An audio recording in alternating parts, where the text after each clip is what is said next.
Je le connaissais de loin, je pense comme tout le monde, donc dans les années 80, 90. Mais en ayant vu quelques photos de lui, j'ai gardé une excellente image de l'élégant homme à lunettes et ça m'a marqué. Et ce n'est qu'en 2006, quand j'étais en terminale, que notre prof de français nous a fait lire son excellente autobiographie qu'il a coécrite avec Alex Haley. Et que là, j'ai pu entrer de plein de pied, je dirais, dans son combat, dans sa vie. Et comment passer à côté d'un homme qui a voué sa vie à la lutte? Et si on remet dans un contexte africain, alors comment aujourd'hui on utilise les idées de Malcolm X à cette époque aujourd'hui? Il est vrai quand Malcolm X a écrit son livre dans les années 60, nous étions en plein boom de l'indépendance des pays s'affranchissaient du sud de la France, de l'Angleterre, des États-Unis, que sais-je. Donc là, la lutte avec les leaders africains, comme Thomas Sankara, Kwame Nkrumah, qui était très lié avec Malcolm X.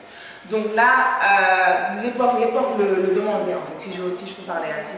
Mais maintenant, les choses ont évolué. Mais la politique telle qu'elle est faite en Afrique, on voit que c'est à l'éternel recommencement en fait. Donc là, les jeunes, il faut qu'ils soient actifs, qu'ils arrêtent d'être passifs, de tout le temps rejeter la comme je le dis pour la France, sur les gouvernants.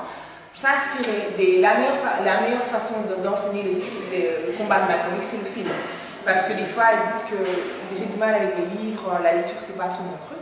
Donc commencez par les films et surtout regardez ces disques parce qu'il y a énormément de vidéos sur Internet. Et on peut s'en inspirer, trouver des pistes de réflexion pour après les exploiter. Est-ce que tu te souviens de quand tu as découvert quel effet ça a eu sur toi?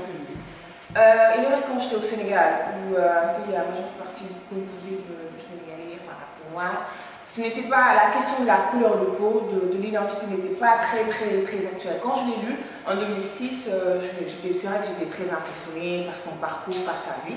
Mais c'est quand je venais ici et que je l'ai relu que j'ai compris beaucoup de choses. Et je me suis dit que cet homme-là, dans les années 60, où être quelqu'un de noir était même assimilé à un crime, pour qu'il fasse autant de choses, c'est là que j'ai commencé à comprendre. Et ça m'a permis d'acquérir un sens critique, de tout le temps me remettre en question, de réfléchir. Et c'est après que j'ai lu les œuvres de Dr. King, de Kwame Nkrumah, de Sankara. Et tout le temps, je me dis que ces hommes-là, tout ce qu'ils ont fait, ça ne doit pas passer lettre morte. On doit tout le temps s'en inspirer. Dans chaque étape de notre vie, en fait, tout le temps, se dire qu'il y a des gens qui ont lutté pour que moi, noir, je puisse être libre. C'est la question, est-ce qu'il a accompli? Je dirais non. Qu'il a juste posé des fondations en fait, de ce qu'il y a à faire.